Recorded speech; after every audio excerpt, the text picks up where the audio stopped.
안녕하세요. 베스트셀러를 읽어주는 여자 그녀입니다. 오늘 읽어드릴 첫 번째 책은 90년대생이 온다입니다. 작가는 이몽택 씨고 출판사는 웨일북스입니다.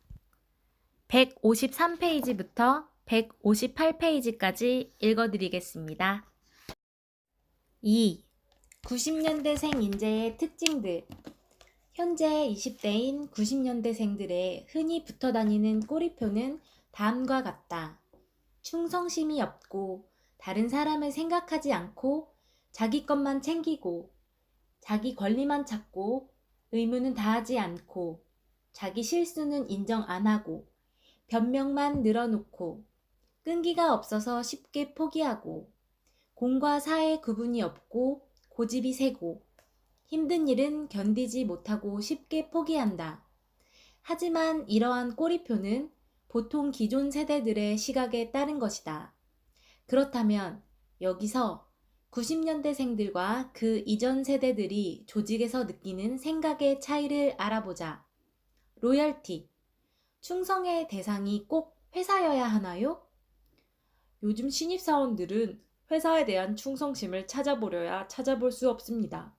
물론 이전 선배들처럼 회사가 곧 나라는 생각을 가지고 몸과 마음을 바쳐 일하라는 것은 아닙니다. 하지만 요즘 세대는 집에서 곱게 자라서인지 직장에서도 대접만 받으려고 하고 회사를 위한 생각은 전혀 하지 않는 것 같습니다.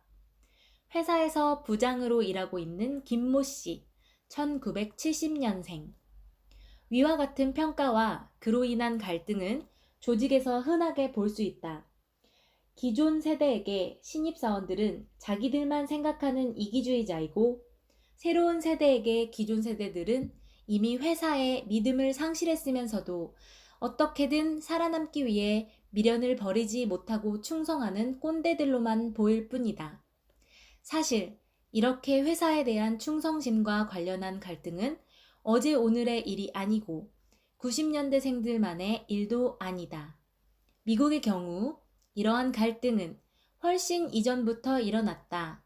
1965년 이후 출생한 X세대는 1990년대부터 회사에 진출하면서 이전의 베이비붐 세대와 갈등을 보였다. 이들은 직장에서의 성공과 돈 버는 것을 최대의 목표로 삼았던 젊은 도시의 전문직, 즉 여피족과는 다르게 젊고 개인주의적이며 자유분방하고 베이비붐 세대에 비해 수도 적은, 즉 이피족으로 불렸다. 이들은 일을 좋아하고 즐기지만 결코 자신을 희생하면서까지 회사에 충성하려 하지 않아 회사에 대한 충성을 높게 사는 기존 세대나 관리자들이 이를 관리하는 데 어려움을 겪었다고 한다. 이에 따라 미국의 기업들은 이때부터 기존의 전통적인 HR 정책의 변화를 두고 새로운 세대에 맞는 인재 관리 방법을 재정립하기 시작하였다. 국내에서도 2000년대 중반부터 1980년대생들이 기업에 유입됨에 따라 야근과 주말 근무를 요구하는 기존 베이비붐 세대들과 새로운 세대와의 갈등이 일어나곤 했다. 젊은 세대가 새로운 아이디어는 많지만 애사심과 팀워크가 없다는 것이 주된 이유였다. 이에 성과급 제도를 투명하게 운영하고 신세대의 의견을 경청하고 원대한 기업 철학을 내세움으로써 이들의 관심을 회사로 돌리는 방안들이 제시되었다. 그러나 여기에도 문제가 있었으니 결국 회사에 충성을 하면 그 대가가 승진과 몸값 상승으로 자연스레 이어질 것이라는 결론을 가정했다는 것이었다. 90년대생들은 회사에 대한 충성이 곧 나의 성장이라는 공식을 배격한다. 새로운 세대는 회사에 헌신하면 헌신짝이 된다는 인터넷상의 직장 계명에 동의하고 이를 넘어서 충성의 대상이 회사여야 할 이유가 있냐고 반문한다. 찰스 핸디는 코끼리와 벼룩에서 오늘날의 충성심이란 것은 첫째가 자기 자신과 미래에 대한 것, 둘째가 자기 팀과 프로젝트에 대한 것, 마지막이 회사에 대한 것이라고 말했다. 9분. 회사에서 충성의 대상 70년대생, 회사 그 자체 80년대생, 자기 팀과 프로젝트 90년대생, 자기 자신과 자신의 미래 9분. 회사에 대한 충성의 대가 70년대생, 회사에 대한 충성은 곧 나에 대한 충성 80년대생, 몸값과 승진을 보장함 90년대생, 회사에 헌신하면 헌신짝이 됨 세대별 충성의 대상 차이 과거 70년대생과 그 이전 세대에게 충성심이라는 것은 단연 회사에 대한 것이었다. 하지만 90년대생에게 충성심은 단연 자기 자신과 본인의 미래에 대한 것이다. 충성의 대상이 다르고 그 의미도 다르니 갈등이 일어날 수밖에 없다. 때문에 90년대생들을 위한 조직문화 개선 방안은 회사에 대한 충성심을 고취하는 것보다 자신들의 충성도에 회사가 어떻게 도움을 줄 수 있느냐에 방점을 찍어야 한다. 워라벨, 저녁이 있는 삶을 꿈꿀 수 있는가? 저희 친오빠는 대기업에서 3년을 근무하다가 작년에 9급에 합격하여 지금 세무공무원으로 일하고 있어요. 오빠가 대기업에 다니던 3년 동안 야근을 안 한 날을 손으로 셀 수 있을 정도입니다. 오빠는 돈도 좋지만 우선 인간답게 살고 싶다는 이야기를 밥 먹듯이 했습니다.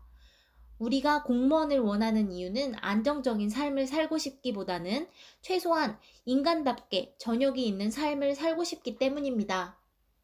공무원을 준비 중인 김모 씨, 1992년생. 앞서 말했듯이 90년대생들은 IMF 직격탄을 맞은 70년대생들과 상시 구조조정의 가능성을 가져왔던 2008년 세계 금융위기의 쑥대밭이 되었던 80년대생들의 모습을 보고 자라왔다. 안정된 생활은 특정 세대의 기호가 아닌 모든 사람이 원하는 삶이다. 이는 2010년경 당시 민주당의 손학규 상임고문의 저녁 있는 삶이라는 정책 슬로건이 많은 사람의 지지를 받았던 이유이기도 하다. 얼핏 당연하게 보이는 이 슬로건은 정신없고 바쁘게 움직이는 한국 사회에 큰 화두를 던졌다. 연봉, 복리후생, 지리적 위치, 사회적 위상 등 회사 선택의 기준은 매우 다양하다. 하지만 90년대생들은 무엇보다 일과 삶의 양립이 가능한가를 으뜸으로 둔다. 아마도 한국 사회처럼 야근이라는 단어가 자연스럽게 다가오고 정시퇴근이 부자연스럽게 느껴지는 사회는 없을 것이다. 물론 끼니도 제대로 때우지 못하던 가난한 나라를 지금과 같이 일으킨 건 성실한 노동자의 헌신 때문이었다. 그리고 그 바탕에는 회사가 열심히 일한 나를 버리지 않을 것이라는 믿음이 있었다. 하지만 1997년 IMF 이후로 열심히 일해온 많은 이들이 거리로 내팽겨쳐졌고 2008년 금융위기 이후 상시적으로 구조조정이 일어난다.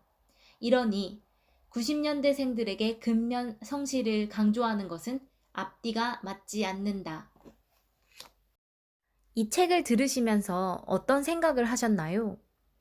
우리 사회, 이제는 진짜 변해야 되지 않을까요? 저도 1988년생이라 90년대생이 온다 이 책에 나오는 많은 이야기에 굉장히 공감했습니다. 저도 지금 직장 생활을 하고 있는데 꼭 회사에 그런 분들 계세요. 5시 반 또는 6시가 되면 그때부터 일을 시작하는 분들. 천천히 하다가 야근하는 모습을 상사에게 보여주자.